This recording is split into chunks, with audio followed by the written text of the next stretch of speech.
So what we're gonna do, we'll probably just talk a little bit about Cackle Hatchery and chicks and the hatchery. We'll do a tour through the hatchery too to give you kind of a quick look of, what's going on in the background. So, did you guys ever have chickens in your backyard, or did you grow up with it in the backyard? Currently, yeah.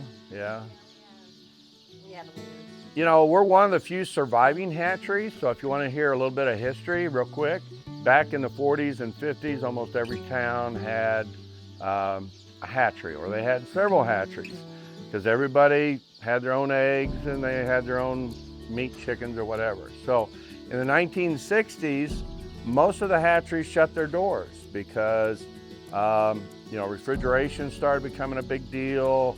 You had freeways, you had all this modernization to be able to process, poultry or meat or whatnot. So a lot of people were moving out of all these small towns, going to cities. And so the backyard chicken wasn't as prevalent. So about 97% of all the hatcheries in the United States closed their doors. They just couldn't figure out a way to make a living. We've been around for 90 years. We've seen all the ups and downs, through the market and trying to survive, find our little niche market. So there's about 15 major backyard poultry hatcheries left in the United States. So we kind of survived and weathered the storm. We ship all over the United States. We have a big retail market, but it all boils down to really the backyard enthusiasts, whether they want a few ducks for the pond, they got a 4-H project maybe, or they just want to do some layers. They want some old Dominics like Grandma used to have out on the farm, And then self-reliance, I think those factors and what's in your food, so those things keep, I think, our demand going. We try to bring on new breeds because that's kind of our specialty.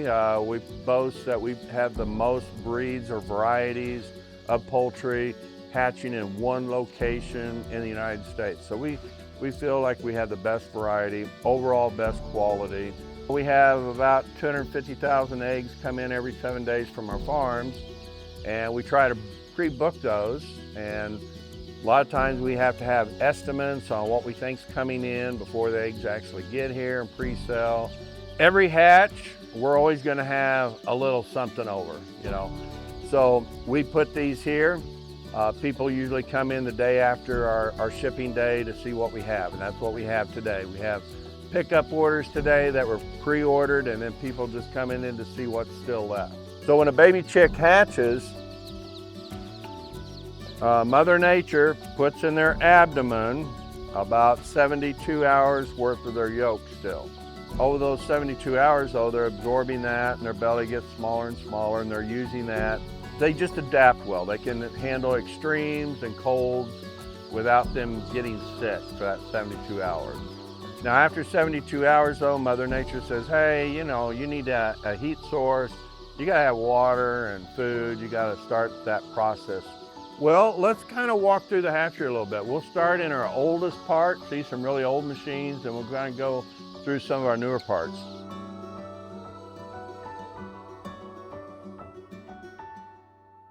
This is what we call robins. These were probably manufactured back in the 40s and 50s, and probably a lot of this redwood was cut down more than likely in California. Some of those redwoods you probably would never cut down today or illegal to. An incubator really is pretty simple. All you got to have is the right temperature inside, the right humidity, and then you've got to turn the eggs every 2 to 4 hours so they rotate so that membrane does not stick inside the eggshell. So if you've ever seen a broody hen, how she'll take her beak and play with the eggs, well, she's rolling those eggs and turning them. So that's what that's all about.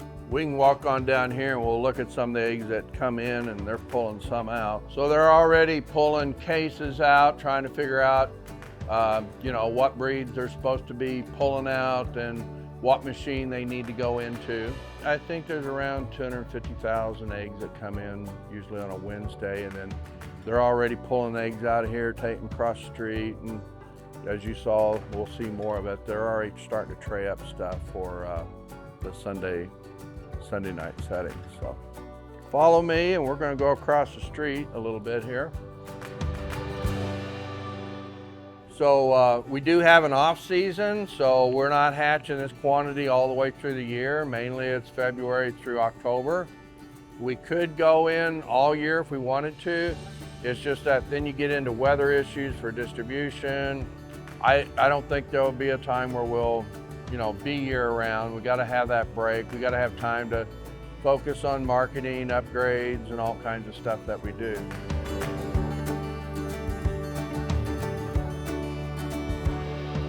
Three days before they hatch, we transfer these trays into a basket that they have a lid to it, and then the eggs are stationary, so they're not turned after that time. They're just sitting in a basket with a lid on, and they hatch out that way.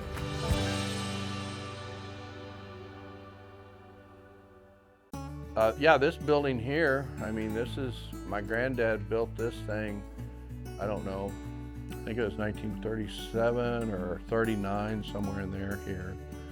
I remember as a kid, actually when I was a real young kid, this is the office, and we were shipping out of this room. I fell asleep coming through that door, except for the floor used to be about this much higher in here. And I remember coming through the door with a box, I just fell over asleep, working real late, so. But yeah, so we've got a lot of history here. This next room we'll pass through briefly. It's our wholesale area. It's one of the rooms that we haven't tackled yet, but this is the original building my granddad made in 1936. This photo I'm going to show you is this room, and the camera's probably standing over here about where Sarah's at. So that's kind of what you're going to see what it looked like in 37. That's what that building looked like. That's the first one he built back then. That's that break room. And that's where Granddad's pouring solid concrete for that basement and the top part.